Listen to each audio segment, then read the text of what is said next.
Hello everyone, তো চলো আজ তোমাদের সঙ্গে আমার একদম নিজের বানানো একটা D10 ফেস প্যাক শেয়ার করি। তো এটা আমি কোনো রকম ইউটিউব দেখে বা কারোর থেকে দেখে করিনি, এটা পুরোপুরি আমার নিজের তৈরি করা। আর আমি এটাতে এত ভালো একটা রেজাল্ট পেয়েছি, তাই ভাবলাম এটা তোমাদের সঙ্গে শেয়ার করে ফেলি। তো এটার জন্য লাগবে হচ্ছে একটা বিট। তো বিটের পুরো গোটাটা আমি নিইনি, তাহলে নষ্ট হবে, তো ওটার অর্ধেকটাই নিয়েছি। তোমাদের কাছে যদি এরকম বিট না থাকে তোমরা বিটরুট পাউডারও নিতে পারো।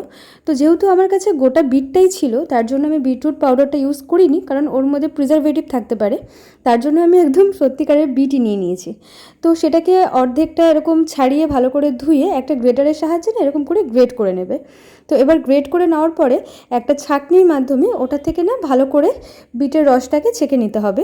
আর ছেঁকে নেওয়ার পরে যে বিটের এক্সট্রাটা থাকবে না, ওটা তোমরা যে কোনো রান্নাতে ইউজ করে ফেলতে পারো, ফেলে দেওয়ার কোনো দরকার নেই। বিট একটা খুব ভালো সবজি, তো যে কোনো খিচুড়ি বা যাই করো তার মধ্যে দিয়ে দিতে পারো। এবার বিটের থেকে যে রসটা বেরোলো তার মধ্যে দেবো হচ্ছে 2 চামচ বেসন, আর অল্প পরিমাণে কফিটা অপশনাল, তোমাদের যদি সেন্সিটিভ স্কিন হয় তাহলে স্কিপ করতে পারো। আর তার সাথে টক দই। এবার এটাকে ভালো করে মিশিয়ে নিয়ে কালারটা হবে ঠিক এরকম। এটাকে না খুব পাতলা করবে না, তাহলে মুখে লাগালে মানে সারা গায়ে পড়তে পারে, বাজে লাগবে। দেখবে যেন চামচ থেকে এরকম ঢাললে অল্প অল্প করে পড়ে, সেরকমভাবে নিয়ে নেবে। তো চলো এবার এটাকে মুখে অ্যাপ্লাই করে নিই। আমি যে কোনো ফেস প্যাক লাগানোর আগে কখনোই ফেস ওয়াশ দিয়ে মুখটা ধুই না, তাতে করে না স্কিন ভীষণ পরিমাণে টানে।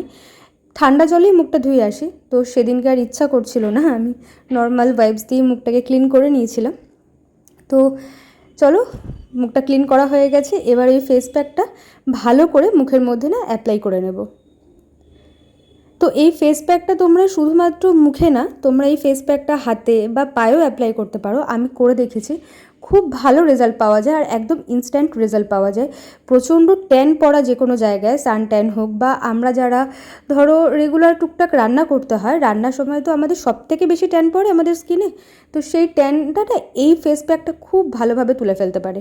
আর আবারও বলছি, তোমাদের কাছে যদি বিট না থাকে তোমরা বিটরুট পাউডারটা ইউজ করো, বাট দিও, কারণ বিটের মধ্যে একটা এমন জিনিস রয়েছে না, স্কিনটাকে খুব ব্রাইট করতে পারে। তো চলো, ফেসে পুরো দেওয়া হয়ে গেছে। এবারে এটাকে ওই 15 মিনিট মতন রাখতে হবে, এর থেকে বেশি রেখো না। তার কারণ এর মধ্যে না কফি রয়েছে, স্কিন যদি খুব সেন্সিটিভ হয় না তাহলে স্কিনের মধ্যে এফেক্ট করতে পারে। তো চলো মুখটাকে এবার ধুয়ে ফেলি, একদম ঠান্ডা জলে, কোনো রকম গরম জলে নয়। আর খুব বেশি মুখটা ডলবে না, তাতে করে স্কিনের মধ্যে এফেক্ট হতে পারে।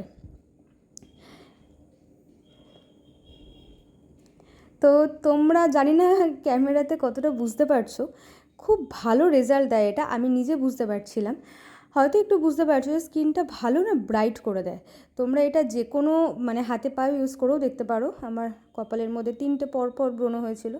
তো যাই হোক, তো যে কোনো ফেস প্যাক মানে সে কেনা হোক বা আমার নিজের তৈরি করা হোক, লাগানোর পরে না আমি এরকম গোলাপ জলটাকে মুখের মধ্যে অ্যাপ্লাই করি, বেশ ফ্রেশ ফিল দেয়। তো এটাকে বেশিরভাগ সময় রাতেই অ্যাপ্লাই করো, করে তারপরে এরকম স্কিন কেয়ার করে তোমরা শুয়ে পড়ো, দেখো বেশ ভালো রেজাল্ট হবে। তো আজকে আসি, টাটা।